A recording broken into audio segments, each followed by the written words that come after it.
ইয়া আইয়ুহাল্লাযীনা আমানু, যারা ঈমান এনেছো এবং ঈমান আনবে কিয়ামত পর্যন্ত, আমি আল্লাহ তাদেরকে বলছি, ও আমার ঈমানদার বান্দারা।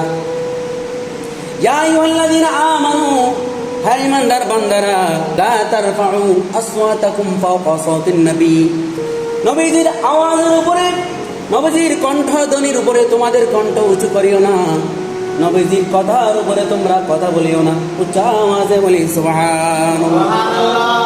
ওয়ালা তাজহারু লাহু বিল কওলি কাজাহরি বা'দুকুম লিবা'দিন, তোমরা একে অপরকে যেভাবে ডাকো, যেভাবে সম্বোধন করো, সেভাবে আমি আল্লাহর রাসূলকে সেভাবে ডাকিও না। সুবহানাল্লাহ।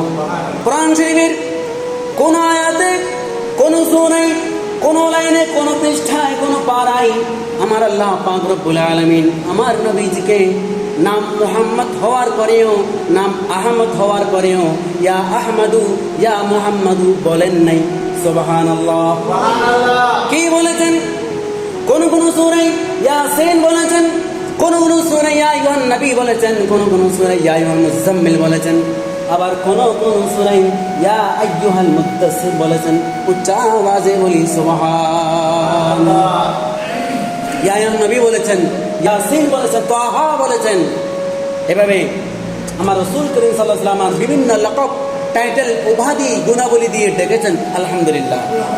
সুতরাং আমার রাসূলকে গুণাবলী দিয়ে সম্বোধন করা, গুণাবলী দিয়ে সম্বোধন করা, এটা আমার আল্লাহর সুন্নাত, আমার আল্লাহর আদেশ। আলহামদুলিল্লাহ।